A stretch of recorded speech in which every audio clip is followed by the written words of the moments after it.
자, 오늘은 하나님 나라의 복과 화, 하나님 나라의 복과 화에 대해서 잠시 말씀을 보겠습니다.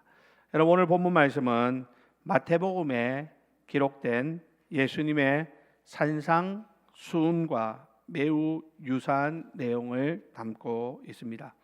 그런데 산상설교와 좀 비슷한 것 같지만 그 내용을 자세히 살펴보면 조금 다른 부분들도 있는 것을 알 수 있습니다.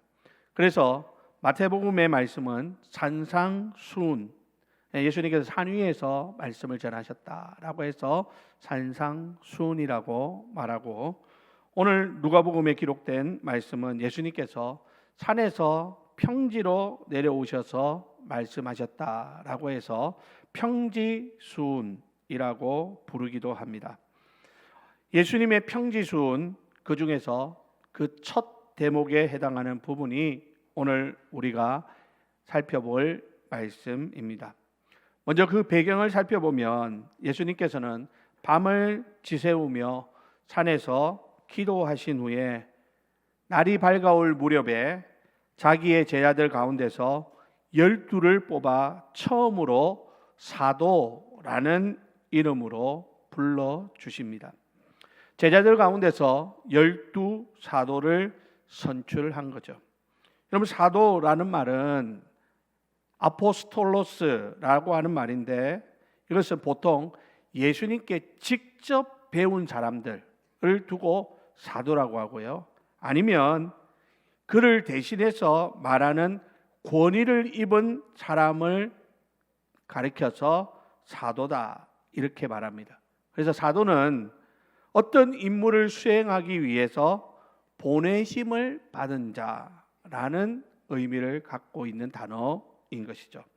자, 그러니까 지금 예수님께서는 12사도를 세우셔서 공식적으로 직접 예수님을 대신하는 대표자로 세상에 보내셔서 그들로 하여금 세상에 복음을 전하게 하시고 병든 자들을 고치게 하시고, 심지어는 귀신 들린 자에게 귀신을 쫓는 그런 사역을 맡겨 주신 것입니다. 자, 그런데 여러분, 누가복음의 저자 누가라고 하는 이 사람은요, 사도행전도 그가 썼는데 누가복음이나 사도행전이나 이 두 책을 살펴보다 보면 한 가지 좀 특이한 점이 발견되어지는데, 그게 뭐냐면 기도에 관한 이야기가 강조되고 있다라는 겁니다. 누가는 매우 중요한 사건을 앞에 두고, 특히 하나님의 구원 계획에 전환점이 일어나는 그 시점에 예수님께서 기도하시는 그런 장면을 보여주고, 또 이 이후에 사도들도 무슨 중요한 일을 앞에 두고 하나님 앞에 엎드려 기도하는 것을 우리에게 소개해 줍니다. 여러분, 이것은 큰 일을 앞두고 기도하시는 예수님과 사도들의 모습을 우리에게 가르쳐 주고 있는 것이죠. 여러분, 우리는 여기서 한 가지 중요한 것을 배우게 됩니다. 무슨 중요한 결정을 내리기 전에 우리가 해야 되는 가장 우선적인 일은 바로 다름이 아니라 뭐라는 겁니까? 기도하는 것이다 라는 것이죠. 여러분, 기도는 내가 원하는 것을 얻어내기 위해서 하는 그 기도가 아니라 하나님의 인도하심을 구하는 기도인 것입니다. 지금 예수님께서 사도를 세우시는 것도 예수님의 대리자를 세우는 아주 중요한 일입니다. 그래서 예수님은 이 중요한 일을 앞에 두고 산에 올라가 기도하셨던 것이죠. 그래서 지금 예수님에게 있어서 사도를 세우는 일이 얼마나 중요한 것인가를 보여주고, 또 한편으로는 이 중요한 일을 함에 있어서 먼저 기도가 선행되어져야 한다라는 것을 말씀을 통해서 가르쳐 주고 있다라는 것이죠. 그러므로 사랑하는 우리 성도 여러분, 우리도 이 세상을 살아가다 보면 중요한 순간에 맞닥뜨릴 때가 있습니다. 여러분, 그때 사람 찾아다니면서 세상의 방법으로 그 문제를 해결하려고 하기보다는 먼저 하나님 앞에 엎드려서 하나님의 뜻을 물으시기 바랍니다. 그 가운데 하나님이 원하시는 것이 무엇인지를 기도를 통하여 답을 찾는 그런 우리 모든 성도님들이 다 되시기를 주님의 이름으로 부탁을 드립니다. 자, 그러면 이제 예수님께서 산에서 내려오셔서 평지에 서십니다. 평지에 서시자 큰 무리의 제자들이 예수님께 다가옵니다. 또 온 유대와 예루살렘과 두도와 시돈 해안 지방에서도 많은 사람들이 예수님께 몰려들었습니다. 누가는 그들이 예수님의 말씀을 듣기도 하고 병고침도 받으려고 몰려왔다라는 말을 합니다. 예수님을 통해서 말씀이 전해질 때, 그리고 예수님을 통해서 하나님의 놀라운 역사가 나타날 때 뭐가 일어나는 겁니까? 실제로 그들 가운데 치유가 나타나고 회복의 역사가 일어나는 것을 보게 됩니다. 심지어는 귀신 들려 고통받는 자들에게 자유함을 주는 그런 놀라운 하나님의 역사가 나타나는 것이죠. 자, 그러니까 사람들은 어떻게 해서든지 예수님 한번 만나보려고, 어떻게 해서든지 예수님께 손 한번 대어보려고 애를 쓰는 거예요. 왜요? 그들이 직접 보잖아요. 뭐를 봅니까?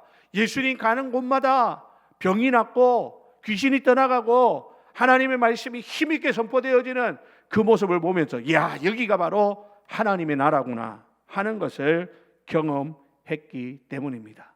사랑하는 우리 성도 여러분, 오늘 우리도 이 예수님의 앞에 나와서 말씀을 듣고 기도하는 가운데 여러분들의 문제가 해결되어지는 그런 은혜가 있기를 바랍니다. 뿐만 아니라 오늘 우리가 예배드리는 이 자리에서 주님의 놀라운 능력의 역사로 우리의 심령이 변화되어지는 그런 기적을 경험할 수 있게 되기를 바랍니다. 여러분, 병을 낫는 것도 기적이지만 우리 마음이 변화되는 것은 더 큰 기적입니다. 여러분, 사람의 마음은요, 세상 무엇으로도 바꿀 수 없는 것입니다. 이것은 오직 하나님만이 하실 수 있는 거예요. 그 엄청난 기적이 오늘 우리가 말씀 들을 때, 기도할 때, 찬양할 때 나타나게 되기를 예수님의 이름으로 축원합니다. 그럴 때 우리는 이곳에서 뭐를 경험해요? 하나님의 나라를, 천국을 경험할 수 있다라는 것입니다. 자, 예수님께서는 예수님께 다가온 수많은 사람들에게, 특히 예수님의 제자들 그리고 12 사도들에게 오늘 4가지 복과 그와 대조되는 4가지 화를 말씀하시면서 사람들에게 경각심을 일깨워 주고 있는 것을 봅니다. 자, 그러면 여러분, 오늘 본문이 바로 그 4가지 복과 4가지 화에 대한 말씀인데요.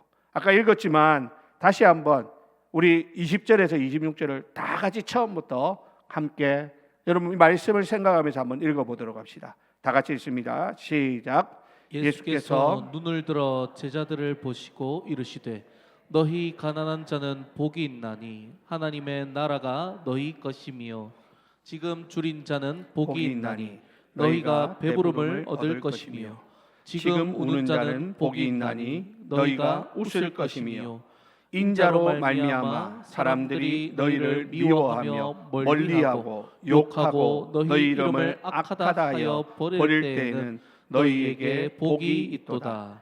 그날에 기뻐하고 뛰놀라 하늘에서 너희 상이 큼이라. 그들의 조상들이 선지자들에게 이와 같이 하였느니라. 그러나 화 있을진저 너희 부요한 자여 너희는 너희의 위로를 이미 받았도다. 화 있을진저 너희 지금 배부른 자여 너희는 줄이리로다. 화 있을진저 너희 지금 웃는 자여 너희가 애통하며 울리로다. 모든 사람이 너희를 칭찬하면 화가 있도다. 그들의 조상들이 거짓 선지자들에게 이와 같이 하였느니라. 아멘. 여러분, 이 말씀 우리가 다 같이 읽었는데요, 어떻습니까? 어딘가 좀 어색하고 이상하지 않습니까? 왜냐하면 오늘 우리 시대에, 그리고 오늘 우리가 가지고 있는 상식에 맞지 않는 말씀처럼 생각되어지기 때문입니다. 오늘 예수님께서는 가난한 자가 복이 있다, 줄인 자가 복이 있다, 우는 자가 복이 있다, 핍박받는 자가 복이 있다 라고 말씀하십니다. 과연 가난한 자가 복이 있는 사람입니까? 줄인 자가 복이 있는 사람입니까? 우는 자가 복이 있는 사람입니까? 핍박받는데 무슨 복이 있습니까? 그리고 예수님은 오히려 부요한 자가, 배부른 자, 지금 웃고 있는 자, 그리고 칭찬받는 자는 화가 있다라고 말씀하는데 과연 그게 화일까요? 여러분, 이 원리는 세상의 잣대와는 정반대라고 하는 것을 보게 됩니다. 세상 사람들이 복이라고 생각하는 것을 오히려 화가 있을 것이다 라고 예수님은 말씀하고 있고, 세상 사람들이 불행하다고 생각하는 것을 오히려 복이라고 정의하고 있습니다. 왜냐하면 이것이 하나님 나라의 원리이기 때문입니다. 여러분, 다 같이 요한복음 15장 19절 우리 다 같이 한번 읽어볼까요? 시작. 너희가 세상에 속하였으면 세상이 자기의 것을 사랑할 것이나 너희는 세상에 속한 자가 아니요 도리어 내가 너희를 세상에서 택하였기 때문에 세상이 너희를 미워하느니라. 아멘. 여러분, 무슨 말입니까? 이제 우리는 세상의 복의 논리에 적용되어지지 않는다라는 겁니다. 왜요? 우리는 세상에 속한 것이 아니라 하나님께 속한 사람들이기 때문이라는 것이죠. 우리가 세상에 속했을 때는 배부른 것이 복입니다. 웃는 것이 복입니다. 세상에서 칭찬받는 것이 복입니다. 하지만 이제 하나님 나라에 속해 있을 때에는 그것은 하나도 복이 아니라는 거예요.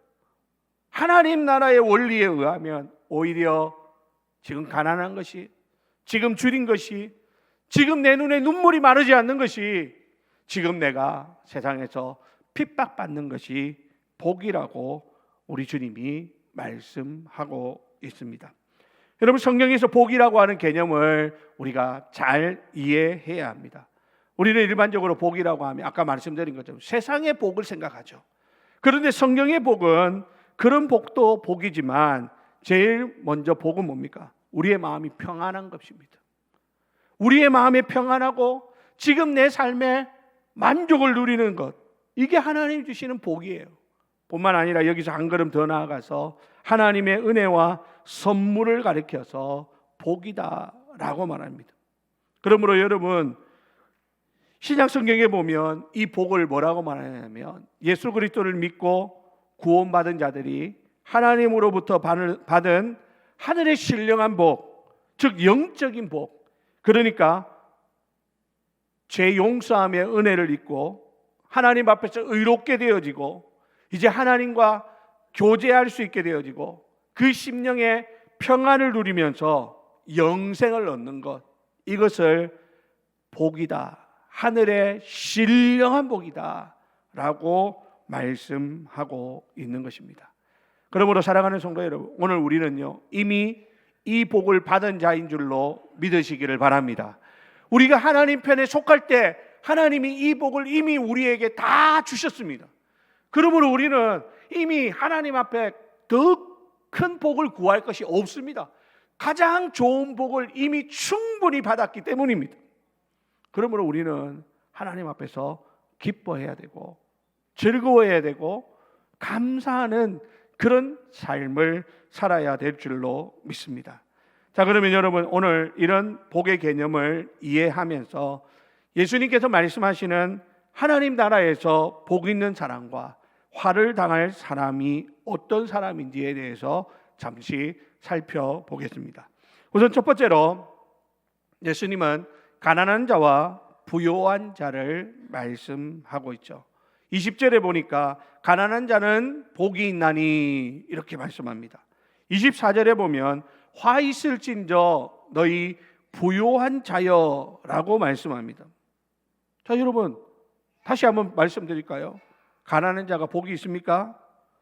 게다가 부요한 자가 화가 있는 것이 맞습니까? 아마 이 말씀을 듣는 사람들은 이 말씀이 이해가 되지 않았을 것입니다.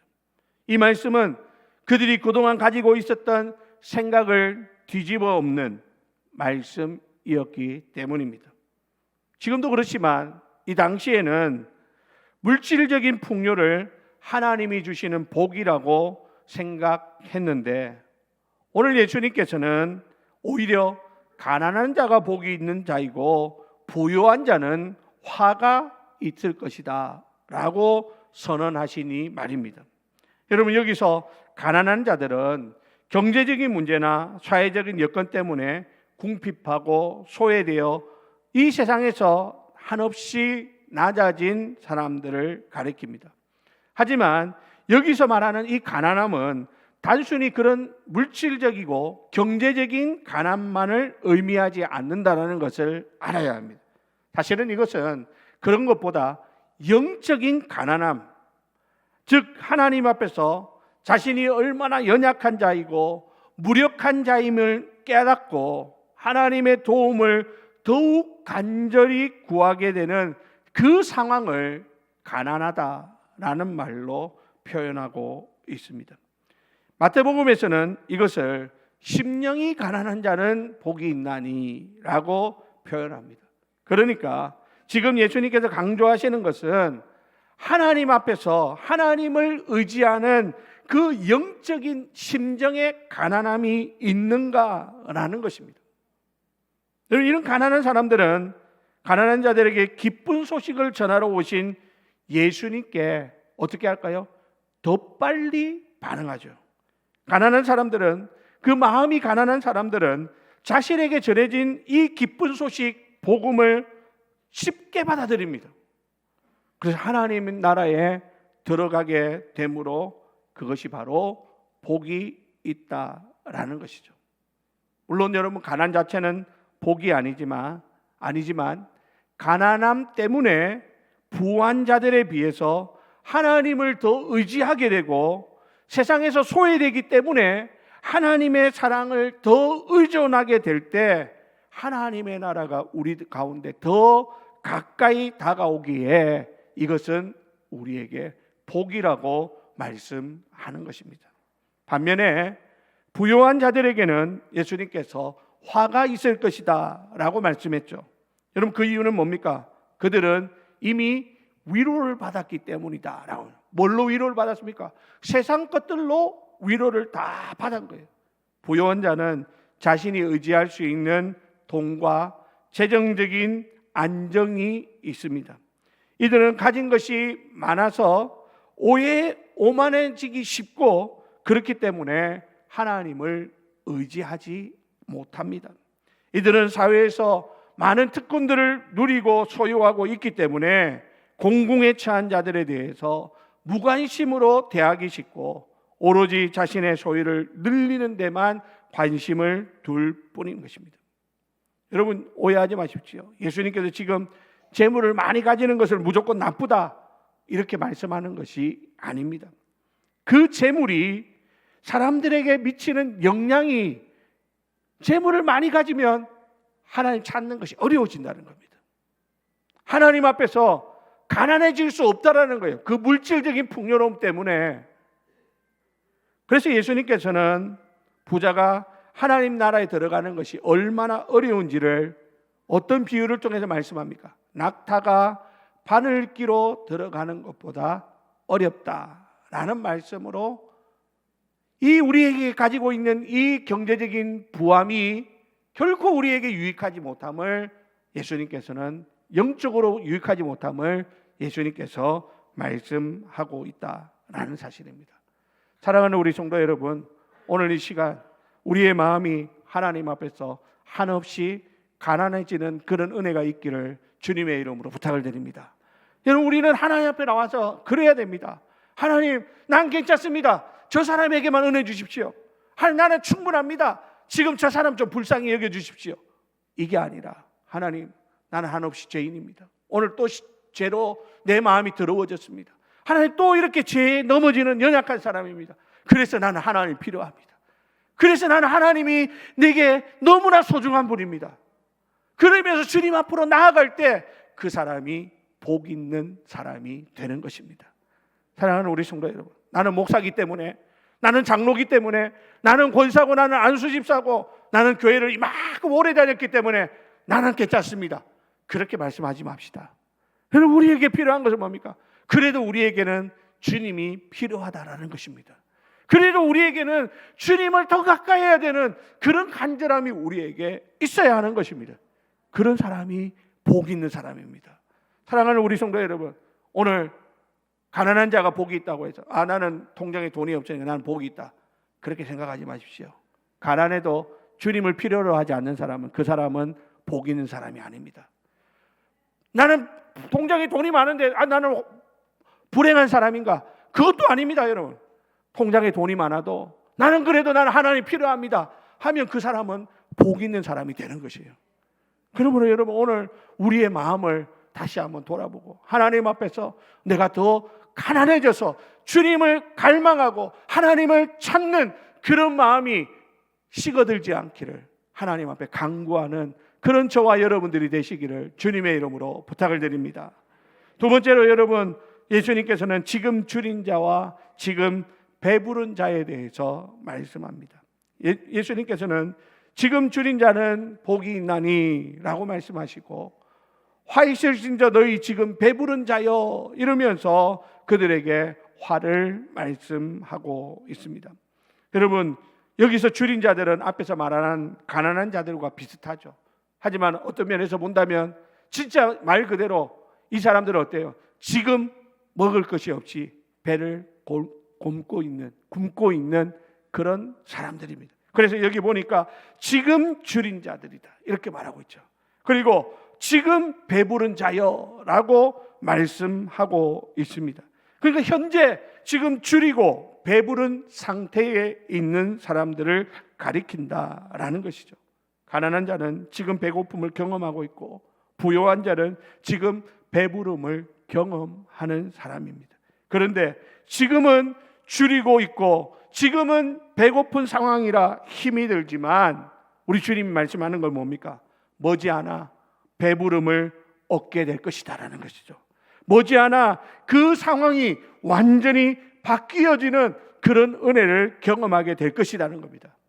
반면에 지금 배부른 자들은 이 세상의 좋은 것들을 이미 맛보며 누리며 살고 있어서 부족한 것이 없고 아쉬울 것이 없지만, 지금 배부른 자들은 결국에 나중에 그들은 줄이게 될 것이라고 말씀합니다. 지금 그들이 갖고 있는 것 다시는 가질 수 없을 것입니다. 지금 배부른 자들은 이 세상의 것들을 풍족하게 갖고 있지만 정작 가장 중요한 하나님의 나라를 소유하지 못했기 때문입니다. 그런 사람들은 영원한 하나님의 나라에 들어갈 수 없는 자들인 것이죠. 사랑하는 우리 성도 여러분, 오늘 우리가 살아가는 이 세상은 그리 만족스러운 곳이 아닙니다. 우리 안에는 쉬지 않고 벌어지는 치열한 싸움이 있고 우리 밖에는 계속해서 우리를 넘어뜨리려는 어려움들이 있고 알 수 없는 내일에 대한 염려와 불안이 계속 일어나고 있는 것이 우리의 심정입니다. 하지만 우리가 겪고 있는 지금의 상황은 여러분 일시적이다라는 사실을 기억하시기 바랍니다. 우리에겐 하나님이 허락하신 영원한 하나님의 나라가 기다리고 있습니다. 하나님의 나라가 바로 나에게 기다리고 있다라고 하는 이 사실을 알 때 우리는 하나님 안에서 기뻐할 수 있고 즐거워할 수 있고 감사할 수 있는 그런 인생을 살게 될 것입니다. 사랑하는 우리 주례교회 성도 여러분, 지금 힘들고 어려운 처지에 놓여 있는 분들이 있다면 여러분 주님을 바라보시기 바랍니다. 주님 안에서 소망을 발견하시기를 주님의 이름으로 축원합니다. 세 번째로 여러분, 예수님께서는 지금 우는 자와 웃는 자에 대해서 말씀합니다. 21절에 보니까 지금 우는 자는 복이 있다라고 말씀하시고요, 25절에 보니까 화 있을진저 너희 지금 웃는 자여 너희가 애통하며 울리로다 이렇게 말씀합니다. 여러분, 세상의 기준으로 보면 눈물을 흘리는 것은 뭡니까? 실패와 약함의 상징입니다. 그러나 성경에서는 이 눈물을 흘리는 것을 하나님께서 약하다라고 말씀하시지 않습니다. 오히려 눈물을 흘리며 하나님께 나아가는 자에게 하나님이 위로를 주시고 소망을 주신다라고 약속하고 있습니다. 그러므로 여러분, 우리가 겪는 슬픔과 아픔이 끝이 아니라는 것입니다. 하나님의 손길 아래에서 그 눈물이 기쁨으로 변하게 될 것입니다. 그 슬픔이 즐거움으로 바뀌어지는 그런 역사를 보게 될 것입니다. 여러분, 다윗을 보십시오. 다윗도 뭐라고 고백합니까? 시편 126편 5절에 보니까 눈물을 흘리며 씨를 뿌리는 자는 기쁨으로 거두리로다 라고 말합니다. 지금은 눈물을 흘리고 있습니다. 그렇지만 이 눈물이 영원하지 않다는 것이죠. 머지않아 기쁨의 달을 거두고 춤을 추는 놀라운 그날을 바라보게 될 것이다 라는 믿음의 고백인 것입니다. 그러므로 사랑하는 성도 여러분, 우리가 흘리는 눈물은 결코 헛되지 않습니다. 자, 그런데 여러분, 중요한 거는요, 아무 때서나 흘리는 눈물이 그렇다는 것은 아닙니다. 여러분, 세상에 가 사람 앞에서 흘리는 눈물은요, 오히려 사람들이 우리를 더 얕잡아 보게 만듭니다. 세상에 가가지고 아쉬운 소리 하면 사람들이 우리를 무시합니다. 그런데 여러분, 우리가 이 눈물을 세상 앞에서 우는 것이 아니라, 사람들 앞에서 우는 것이 아니라 하나님 앞에 나와서 눈물을 흘릴 때, 내가 힘들어서, 내가 어려워서, 내가 고통 가운데서 하나님 앞에 찾아 나와 우는 자가 될 때, 하나님은 그 눈에 그 눈물이 결코 헛되지 않도록 하나님의 은혜를 더하여 주신다라고 약속하고 있는 것입니다. 사랑하는 우리 성도 여러분, 사람들 앞에 가서, 세상 앞에 가서 우는 소리 하지 말고 하나님 앞에 와서 눈물을 흘리며 하나님 나를 불쌍히 여겨달라고, 하나님 나를 긍휼히 여겨달라고, 하나님 나를 도와달라고 기도하는 그러한 저와 여러분들이 되시기를 주님의 이름으로 부탁을 드립니다. 반면에요, 지금 웃는 자는 뭐라고 말했죠? 애통하며 울게 될 것이다 라고 했습니다. 여러분, 지금 예수님이 웃는 것을 반대하는 것이 아닙니다. 아, 이제부터 교회 와서 웃으면 안 되겠구나, 그 말 아닙니다. 많이 웃으십시오. 여러분, 웃으면 하나님이 그의 백성들에게 주시는 선물입니다. 웃는 사람은요, 항상 마음에 뭐가 있어요? 은혜가 있는 거예요. 그런데 지금 예수님이 화 있을 것이다, 너희 지금 웃는 자여 라고 말하는 것은 지금 어떤 사람입니까? 자신의 안락한 삶 때문에 하나님에 대해서 무관심한 사람을 두고 하는 표현인 것이죠. 지금 웃는 자는 하나님과 영혼에 대해서 피상적으로만 듣고 맙니다. 하나님의 생명의 복음을 듣지만 어떻게 해요? 그냥 피식 웃고 마는 것입니다. 그 웃음의 의미는 뭡니까? 말도 안 된다는 거예요. 가짜는 이야기를 한다는 거예요. 허무맹랑한 이야기를 한다는 거예요. 아니, 어떻게 사람이 죽었는데 다시 살아난단 말인 거예요. 아, 천국 가봤냐? 너 죽어봤냐? 그러면서 사람들 마음속에 비웃음의 웃음이 그 입가에 넘치는 거예요. 여러분, 지금 웃을 일이 많으면 하나님 주시는 소망을 바라볼 수가 없습니다. 지금 내게 즐거운 일이 너무 많으면 하나님 주시는 것을 놓칠 때가 너무 많다라는 것입니다. 그러므로 여러분, 우리는 하나님 앞에서, 여러분, 정말 때로는 내가 하나님을 울 수 있다라는 것이 얼마나 큰 축복인지를 알아야 하는 것입니다.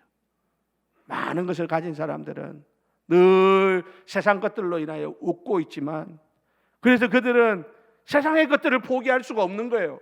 이거 없으면 죽으니까요. 이거 없으면 끝이라고 생각하니까 말입니다. 그러니까 하나님을 붙들 손이 없어요.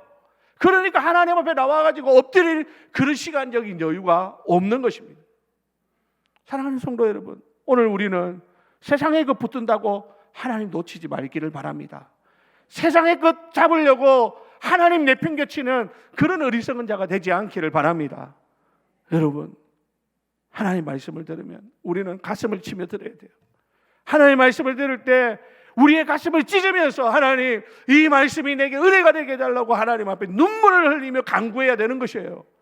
그런 자에게 하나님이 은혜를 베풀어 주실 것입니다. 하나님의 말씀을 듣고 듣고 한 귀로 흘려버리는 자들, 무슨 말인지 난 모르겠다, 아무 의미 없는 말이다, 정말 허무맹랑한 이야기를 한다 이러며 비웃음에 웃음을 짓는 자들에게는 하나님께서 애통하는 일을 주실 것이다 라고 말씀하고 있습니다. 사랑하는 우리 성도 여러분, 하나님 우리에게 눈물 주시는 것을 하나님 앞에 불평하지 마세요. 하나님 나를 사랑하신다라고 하는 증거입니다. 하나님 나를 사랑하셔서 하나님 앞에서 울 수 있는 이 눈물을 주신 것에 감사할 줄 아는 그런 저와 여러분들이 되시기를 주님의 이름으로 부탁을 드립니다. 자, 마지막으로 여러분, 핍박받는 자와 칭찬받는 자에 대해서 예수님은 말씀합니다. 여러분, 예수님께서는 제자들이 앞으로 핍박을 만날 것이다 라는 말씀을 합니다. 그리고 제자들이 당하게 될 핍박에 대해서 너희들 그 핍박 받는다고 움츠러들지 마라, 오히려 그게 너희에게 복이 될 것이다 라고 말합니다. 그러면서 사람들이 너희를 어떻게 핍박하는지 이렇게 설명하죠. 22절 우리 다 같이 한번 읽어볼까요? 시작. 말미암아 사람들이 너희를 미워하며 멀리하고 욕하고 너희 이름을 악하다 하여 버릴 때에는 너희에게 복이 있도다. 아멘. 자, 여기 보니까 너희를 미워하고 멀리하고 욕하고 버린다는 것이죠. 왜요? 왜 우리를 미워하고 멀리하고 욕하고 우리를 버린다고요? 인자로 말미암아. 즉 뭐 때문에요? 누구 때문에요? 예수님 때문에 말입니다. 제자들이 이런 일을 당하는 한 가지 이유는 바로 예수님을 따르기 때문입니다. 예수님을 따르는 그 제자들에게 이렇게 말씀합니다. 23절 다 같이 읽습니다. 시작. 그날에 기뻐하고 뛰놀라 하늘에서 너희 상이 큼이라. 그들의 조상들이 너희 선자에게 이와 같이 하였느니라. 아멘. 여러분, 예수님은 핍박받을 때 기뻐하고 뛰놀라라고 말씀합니다.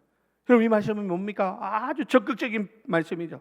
참고 견뎌라 이게 아니라 너희들 핍박받을 때 오히려 기뻐하라, 오히려 뛰놀라, 춤을 추라 라고 말씀합니다. 내가 세상에서 소외당하고 욕을 먹을 때 우리는 분을 품기 쉽죠. 그런데 주님은 뭐 하라고요? 기뻐하라는 거예요. 춤을 추라는 겁니다. 하나님 앞에 가면 있을 상급을 생각하면서 기뻐하라 라고 말합니다. 저는 핍박받을 때는요, 말씀으로 위로받아야 합니다. 핍박받을 때는요, 주님 바라보면서 위로를 받으시길 바랍니다. 우리 주님이 우리를 위하여 그 핍박을 다 감당하셨습니다. 십자가의 그 고난을 다 감당하시고 다 이루었다라고 말씀하셨습니다. 그러므로 여러분, 우리는 그 주님을 따르는 삶을 살아야 하는 것이죠.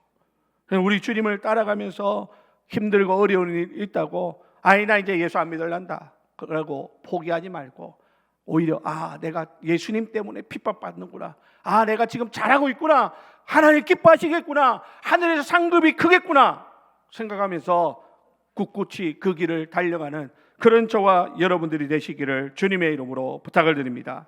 반면에 모든 사람의 칭찬에 듣는 사람들에게 우리 주님은 화가 있을 것이다 라고 말합니다.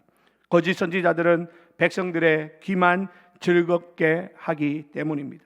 그리고 백성들의 마음을 도둑질하기 때문입니다. 여러분, 이들은 사람들의 영광과 칭찬만을 구합니다. 여러분, 이런 사람들을 우리 주님이 뭐라고 말합니까? 화가 있다라는 겁니다. 여러분, 인간의 칭찬을 쫓다 보면, 사람들의 인정을 받기 위해 자꾸 가다 보면요, 하나님의 뜻에서 벗어나기가 쉽습니다. 여러분, 잘 알아야 돼요. 사람들의 칭찬만 쫓다 보면 하나님의 길을 잃어버리기가 쉽다라는 것입니다. 예수님은 사람의 칭찬보다 하나님의 인정받는 것을 더 중요하다라고 말씀하십니다. 참 선지자는 백성들의 인기를 구하지 않습니다. 오로지 하나님의 영광만을 위해 살면서 자기를 드러내려 하지 않고 하나님 앞에 칭찬받는 것으로 만족합니다. 그러므로 그런 사람들은 세상들이 좋아할 리가 없겠죠. 미워합니다. 모든 선지자들의 생애가 그러했습니다. 여러분, 우리도 교회 안에서 성도들에게 인정을 받고 사람들에게 칭찬을 받는 것 귀하지만 여러분, 그거 너무 좋아하면 안 돼요. 그러다 보면 하나님의 뜻을 놓쳐버립니다. 하나님의 길을 잃어버린다는 것이에요. 그러므로 여러분, 우리가 중요한 건 뭡니까? 사람들에게 인정받지 못할지라도 하나님께 인정받는 것, 이게 가장 귀한 것임을 우리는 잊어서는 안 되는 것입니다. 지난 주간에 우리 정윤자 집사님 천국 보내드리고, 그 앞주간에는 우리 배덕기 권사님 천국 보내드리면서 참 마음이 아팠습니다. 참 우리 조금 더 우리 곁에서 함께 할 수 있는 분들, 아직 젊고 아직 더 함께 할 수 있는 시간이 있을 것 같았는데 이렇게 하나님 데려가시니까 참 마음이 아팠고 참 눈물이 많이 났습니다. 그런데 여러분, 제가 거기서 우리 성도님들에게 그런 말씀을 전했습니다. 이분들은 어떻게 보면 세상적으로 보면 화려한 인생은 하나도 아닙니다. 정윤자 집사님 일평생 몸이 아파가지고 그 고생하셨고, 우리 배덕희 권사님 열심히 중고등부 아이들 섬겨가지고 이번 장례할 때도 보니까 우리 아들도 자기가 가야 된대. 자기 선생님이었다고. 그 친구들한테 연락하고, 친구들도 막 한달음에 달려가고, 나중에 들어보니까 그 중에 소식 못 듣는 아이들은 왜 우리에게 알려주지 않았냐고 그렇게 이야기하는 아들도 있다고, 애들도 있다고 그래요. 세상으로 보면 하나도 인정받을 수 없는 그런 삶을 살았는지 모르겠지만, 그런 하나님 앞에서는 그 삶이 얼마나 귀했는가 하는 것을 우리 장례를 지내면서 생각해 보게 되었다라는 것이죠. 여러분, 그렇습니다. 여러분, 우리가 예수로 산다라고 하는 것은 때로는 이 땅에서 칭찬받는 인생이 아닙니다. 사람들에게 인정받지 못할 때가 있습니다. 그러므로 여러분, 그것으로 너무 마음에 낙심하거나 그것으로 너무 마음 상하게 하지 말고 오히려 우리는 하늘의 상급을 바라보는 그런 믿음이 있기를 주님의 이름으로 부탁을 드립니다. 하나님이 인정하시면 되는 거 아니에요? 하나님 우리 칭찬하시면 되는 거 아닙니까?